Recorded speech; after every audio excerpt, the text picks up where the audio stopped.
Hello everyone and welcome to the latest in our Onshore Wind Conversations. Today we're going to be talking about community benefit and planning. Westminster Government has opened up onshore wind, or the possibility of onshore wind in England again. Of course, it's been progressing over the years in Scotland and Wales. But really we thought it would be useful to collect a group of experts together on different subject areas to talk about onshore wind, all of our learnings over the years that we've been doing it, to remind those developers coming in, new developers coming in, looking at onshore wind, of some of the considerations. So as I say, today we're dealing with planning and communities, and I'm delighted to be joined by my colleague Camilla Usher-Clark, who's an expert on community ownership and all things community, and also Cathryn Tracey from the planning team here. So I think firstly, turning to planning, because if you can't get planning, you don't have a project in the first place. Cathryn, the first wave of onshore wind was some 30 years ago. Lots has changed in the planning regime since then. What are the key things, I suppose, to summarise to people if you're looking at developments now rolled out in particularly England? New developments in England haven't happened for the last decade at least because of the de facto ban on onshore wind. The government lifted that last year and has signalled its intention to bring forwards onshore wind back into the development consent order regime, which means large-scale projects and significantly taller turbines than we've seen before. So while there is lots of onshore wind in England, it is at a smaller scale. So those communities are used to it, but new communities where these new projects will come forwards are going to need to get used to bigger turbines, which is a key challenge in dealing with communities and the new regime. That's already been happening in Scotland. So those communities have seen the growth. Mm-hmm.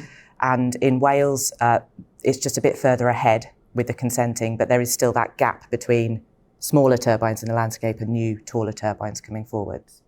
And I presume we have new regimes, don't we, or different regimes at least in England, I think Wales and Scotland now, don't we? Different and new from a decade ago, definitely, yes. So we're seeing a bigger focus on community consultation and meaningful community consultation. Okay. So it's a mixture of new regimes, but also your point you made about turbines. Technology developments mean that the consenting aspects may be slightly different, because I'm just thinking larger, bigger turbines. So is there more visual issues to think about, or other things like that? The visual issues they go further, much so they affect more communities. Okay. We have problems with traffic and transport and needing to transport these much larger turbines, which again can cause impacts on communities that potentially the last wave didn't. So there's a piece about ensuring the communities are well informed about what these projects mean for them in terms of impacts and how those will be managed, as well as the benefits that these larger projects can bring. Okay, thanks. And Camilla, just turning to you, I suppose, whereabouts are we with the whole concept of community ownership or community benefit? Because there's always lots of talk from whether it's Scottish Government, Westminster, about the possibility, Welsh Government about community ownership and various things like that. What's the current state of play on that? So the interesting thing is the community benefit regime goes all the way back to the start, really, of onshore wind in the UK. And it has become, over time, quite sophisticated. So there is a sort of an accepted market standard for community benefit now. And by community benefit, we mean the developer and operator of the project allocating usually an amount of money per megawatt to a fund which is given to the community in some way for them to put towards causes in the community. And they're very sophisticated. So there is a lot of money flowing through, particularly in a lot of the Scottish projects that are very large scale on community benefit. Community ownership is something slightly different. So that's the opportunity for a community to actually invest in the project. And Scottish Government and Welsh Government have taken different views on this. So there is a Scottish Government policy on community ownership, and It's not mandatory. The take-up has been different. Not everybody has looked at offering that to local communities, and there's different ways that you can offer it. You could offer a share in the revenues in the project, you could offer some of the equity in the project, or you could offer for the community to own some of the individual assets. And they've all got their complexities and pros and cons. And we've done a lot of advice to developers about which is the right way to go. Welsh Government have adopted a slightly different policy, which is focused on local ownership, and that doesn't necessarily mean community. That can bring in others involved in a project, landlords, EPC contractors, other stakeholders. So with the opening up of onshore wind in England, there's a real question mark actually, because we don't have a policy for England at the moment. Is there going to be a policy is the big question. And if so, will it follow Scotland or Wales or do something completely different? So, and we're really no further on than we were about a year ago when it opened up on that at the moment.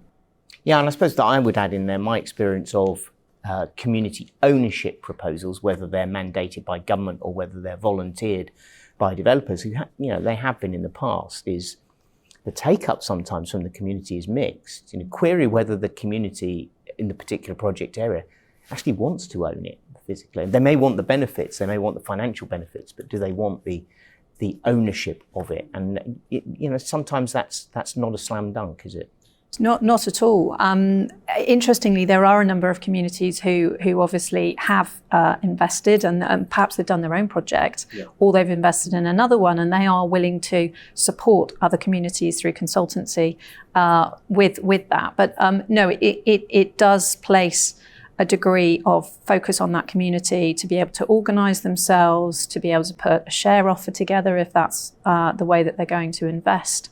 And as you say, Ross, there's still quite a steep learning curve for a community on this, albeit there's much more resource available to them and a lot more support and more communities interested than there used to be. And there are some very high profile community projects out there. Can I pick up a couple of points with you, Cathryn? You obviously talked about the different regimes there, and we're talking a lot here about bringing the community with you, consultation and so forth. Is that the large change there has been since the early days of onshore wind? Because my take on some of the new regimes is it's all about the developer taking responsibility and proving the consultation has been done in advance. And a second question, if I may, to you, we talked there about community ownership and payments, but there are lots of different payments now that developers may have to consider, or at least options that they have to think on the table, nature and so forth. That's changed as well, hasn't it? Yes. So the taking nature and other payments first, there are more considerations and the money needs to go further. But I don't think that is stopping developers investing in communities. I think what has changed significantly is a real engagement with local communities. And certainly from the Welsh perspective, their driving aim with local ownership and community benefit is that the communities who host these wind farms are the ones that benefit from them. However that is done, but there is also a recognition that sometimes the people that invest in a community are not necessarily the people in a community who need to benefit the most from it. So there's been a shift in understanding what a community wants from it, away from we're just going to put X thousand pounds into a pot, to shaping what that pot might look like with education courses, apprenticeships. It has got more mature in that thinking by developers, but also by governments really setting out their stall that that's what they want. And we're yet to see if the English government is going to follow the same as Wales, which has been very clear on this. You need to engage with communities, find out what they want, and then develop your schemes in order to bring them with you.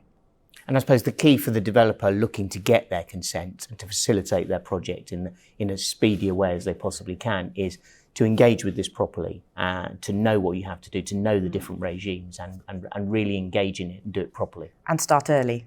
So at the same time as you're going out on site doing your environmental surveys, start talking to your local community about what it is they want. So that sounds like a top tip.